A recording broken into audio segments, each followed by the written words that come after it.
कह सकता हूं कि ये स्टॉक इस ट्रेजेक्टरी से जब भी निकलेगा, ये आप समझ लीजिए कि 685 और 688, ये इसका आप समझ लीजिए कि 2000 से 18 से लेकर अब तक के मल्टीपल टॉप्स हैं इस रेंज में। आपकी राय क्या कहती है, अगर ये मल्टीपल टॉप की रेंज निकल जाए तो ये स्टॉक क्या करेगा? अभी 683.35 पे है, 690 की कॉल स्क्रीन पे रखिएगा। क्या एक दो दिन के लिए इसकी 690 की कॉल इसी ब्रेकआउट की एक्सपेक्टेशन को चेज करने के लिए ऐड कर सकते हैं क्या? देखिए, पैटर्न की बात करिए तो पैटर्न में बिल्कुल आपने सही कहा कि ये जो रेंज है यहाँ पर एक हर्डल था।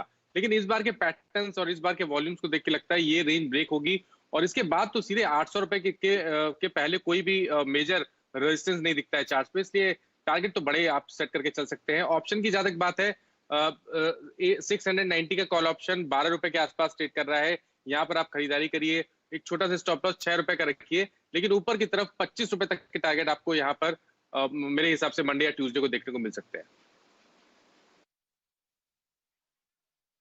चलिए, अब काफी स्टॉक पिकिंग हुई, टेक्निकल चार्ट्स की चर्चा हुई, शाम की पार्टी की भी बहुत आपने बात कर ली, लेकिन एक अहम नतीजा जो आपको पार्टी से पहले और बाजार बंद होने के बाद आता हुआ दिखेगा वो है रिलायंस इंडस्ट्रीज के पहली तिमाही के अर्निंग्स।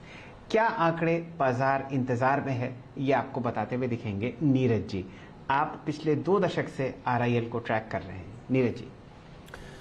शैल जी, रिजल्ट आएंगे मार्केट के बाद में और मंडे को इसका इम्पैक्ट देखेंगे, लेकिन जो हमारा अनुमान है कि इस क्वार्टर के नतीजे आए चाहिए उसमें रेवेन्यूज़ में करीब 3.5% की बढ़त के साथ ये 1,54,000 करोड़ के आसपास आने चाहिए और जो एबिटा लेवल है उसमें 23,308 करोड़ की ग्रोथ हम देख रहे हैं।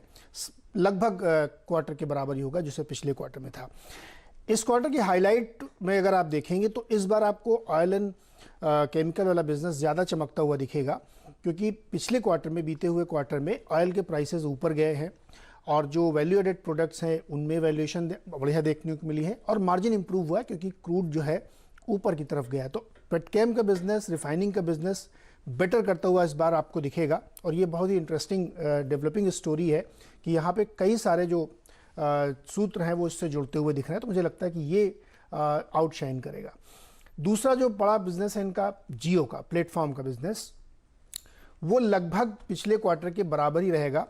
आरपू में स्लाइट इंप्रूवमेंट हो सकता है, 139 रुपये आ सकता है। वो इसलिए हो सकता है क्योंकि आपको याद होगा पिछले क्वार्टर में आईयूसी चार्जेस जब दिसंबर में ख़त्म किए गए थे तो उसका एडजस्टमेंट था, इसलिए आरपू किसी के नहीं बढ़े थे, लेकिन वो एडजस्टमेंट हो चुका है और नंबर ऑफ सब्सक्राइबर्स बहुत बढ़े हैं इस क्वार्टर में, तो वॉल्यूम में जनरेट होगा और थोड़ा इसमें इंप्रूवमेंट होता हुआ दिखेगा। अभी भी वो पहले की जैसा अभी नहीं आएगा, लेकिन 139 के आसपास आरपू इसमें आना चाहिए और प्रॉफिट बनाएगी कंपनी ठीक ठाक इसमें, क्योंकि सब्सक्राइबर काफ़ी जुड़े हुए हैं। तीसरा बिजनेस जो रिटेल वाला है ये थोड़ा सबड्यूड रहेगा, क्योंकि पिछले बार के उस पैंडमिक से निकल के आते आते दूसरी बार फिर से ये लॉकडाउन हुआ तो काफ़ी सारे स्टोर्स बंद थे, तो वैसी ग्रोथ इसमें नहीं देखने को मिलेगी। यहाँ पे थोड़ा सा नरमी रह सकती है, लेकिन पिकअप बहुत तेज़ी से है, ये अंदाज़ा लगने लगा था जून लास्ट के आसपास से जब लॉकडाउन खत्म होने लगे थे। तो अगर तीनों बिजनेस को आप कंसोलिडेट बेसिस पे देखेंगे तो रेवेन्यूज़ में 3-4% की ग्रोथ देखने को मिलेगी, एबिटा आपको इंप्रूव होता हुआ दिखेगा और मार्जिन में ज़्यादा सुधार होगा क्योंकि क्रूड का बढ़ता हुआ देखने को मिला है। अब यहाँ से आगे की कहानी इस बात पर डेवलप होगी, क्योंकि सितंबर का हम लोग इंतजार करें जब एनसीएलटी का अप्रूवल आ जाए तो ओटीसी बिजनेस फिर एक अलग कारोबार के तौर पर देखा जाएगा। तो मुझे लगता है बाजार को इसी लिहाज से नंबर देखने हैं और नंबर अब की बार भी हमेशा की तरह सरप्राइज करते हुए दिखेंगे। आपके सामने फिलहाल नतीजों का अनुमान आता हुआ दिख रहा है जो कि बाजार के बाद आते हुए दिखेंगे। फिलहाल स्टॉक आपको फ्लैट ट्रेड करता हुआ दिख रहा है 2116 पर। एक टेक चेक ले लेते हैं और साथ ही साथ मैं आपको एक डिस्क्लेमर दे दूं, सीएनबीसी आवाज़ का प्रभुत्व और प्रबंधन रिलायंस इंडस्ट्रीज़ के पास है। अगर आप इस ट्रेड में हिस्सा लेते हैं तो एक इंडिपेंडेंट व्यू अति आवश्यक तरीके से ज़रूर लें। जुड़ते हैं मानस जायसवाल साहब से। मानस जी, टेक्निकली आरआईएल आज के लिए और कुछ और मीडियम टर्म पे आपको चार्ट्स पर कैसा लगता है? देखिए, कल वीरेंद्र जी ने बहुत सही इसको एनालाइज किया था कि बिल्कुल रेप्लिका है जो हमने अप्रैल के मंथ में पैटर्न देखे थे रिलायंस इंडस्ट्रीज में ही, और उसके बाद आपको याद है कि मई के एंड में किस तरह का ब्रेकआउट देखने को मिला, एक शार्प अप मूव देखने को मिला। तो ये कंसोलिडेशन का दौर है, कंसोलिडेशन के बाद फिर से एक ब्रेकआउट देखने को मिलेगा क्योंकि जो अंडरटोन है वो स्टॉक का काफी बुलिश लगता है। स्टॉक लगातार 100 डे मूविंग एवरेज पे सपोर्ट ले रहा है, इसलिए आपको स्टॉप लॉस 2065 पर रखना है। आप बने रह सकते हैं, करंट लेवल्स पे आप खरीदारी भी कर सकते हैं, इस उम्मीद में कि 1 से 2 दिनों में यहाँ पर 2150 के ऊपर का ब्रेकआउट देखने को मिलेगा। और उसके बाद तो पहला टारगेट 2250 और उसके बाद जो टारगेट होगा वो 2320 का रहेगा, इसलिए खरीदारी करने की राय रहेगी 2060 का स्टॉप हो सके।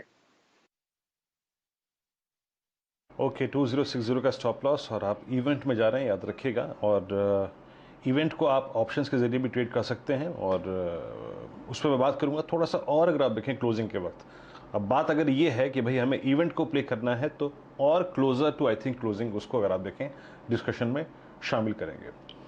एक काम करते हैं, कुछ और ट्रेड्स के बारे में बात करना शुरू करते हैं। मेरी स्क्रीन पे शैल जी 2-3 चीज़ें हो रही हैं। Kotak Mahindra bank, I mean the weakest structure with in the entire banking space वो है कोटक, वो चलता हुआ। लेकिन इस वक्त कोलगेट 1804 पे, 32 इसकी पूरी की पूरी बाहर है। और प्रकाश सर आप देखिए क्या गजब मुस्कुराहट है इसके चेहरे पे, 1804 ऑल टाइम हाई। आपकी राय, आपने बहुत बार टिप्पणी की है इस स्टॉक पे, ये जिस जोन से बाहर निकला है सर, काफी वक्त लिया इसने। आपका टारगेट क्या है, निजी टारगेट इस स्टॉक पे? स्टॉक का नाम प्लीज रिपीट कर लीजिए इफ यू डोंट माइंड, थोड़ा इंटरनेट का प्रॉब्लम है यहाँ पर। कोलगेट। या बिल्कुल कोलगेट तो बहुत ही बढ़िया है। जिसका चार्ट देखा जाए, अगर आप मंथली चार्ट देखें तो ये इतना बढ़िया चार्ट है जैसे डिक्सन का चार्ट है।